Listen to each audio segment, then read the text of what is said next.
দেখতে পাচ্ছেন এটি একটি পেঁপে গাছ এবং এই গাছ আমরা কিন্তু গত বছর লাগিয়েছিলাম। এই গাছের বয়স এখন 1 বছর। এই গাছে এখন রীতিমতো ফল ধরছে, কিন্তু গত বছর আপনার গ্রীষ্মের মৌসুমে প্রচণ্ড বৃষ্টি এবং ঝোড়ো হাওয়া দুইটার কারণে গাছের গোড়া নড়ে গাছের গোড়ায় পানি জমে আমার গাছ গোড়া পচে যেয়ে অনেক গাছ কিন্তু মারা গেছে। এখন মারা গেছে বলে কি হাল ছেড়ে দেবেন?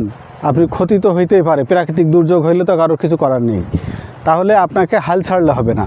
আপনি দেখেন, আমি কিন্তু এবছর এসে এই নতুন করে আবার কিন্তু আমি চারা গাছ রোপণ করে দিয়েছি।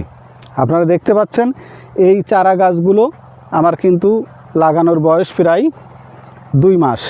এই গাছগুলো আগামী 1 মাসের মধ্যে কিন্তু এই গাছগুলোও ফল আসা শুরু করবে। তাহলে আমার পুরাতন যে গাছ সে গাছও আছে এবং তার পাশাপাশি আমি নতুন গাছ কিন্তু আবার লাগিয়েছি। এই গাছে যখন গাছটা বৃদ্ধি পাবে তখন ফল আসলে কিন্তু আমার সমস্ত জমি থেকে আমার যে ক্ষতি হয়েছিল সে ক্ষতি কিন্তু আমার পুষিয়ে ওঠা সম্ভব। তা আমি যদি গাছ না লাগাই, আমি যদি হাল ছেড়ে দিতাম, তাহলে কিন্তু এই বাগান থেকে আমি যে ফল বা আমি যে লাভবান হওয়ার আশা করছিলাম সেটা কিন্তু সম্ভব হতো না। তা আমি চেষ্টা করছি যে আগামীতে যেন এই গাছ সুস্থ সবলভাবে বেড়ে ওঠে এবং আমি আমার কাঙ্ক্ষিত লক্ষ্যে, আমি আমার যে উদ্দেশ্যে লাগিয়েছি এখান থেকে একটা সবজি চাষ করে লাভবান হওয়ার আমি আশা করছি।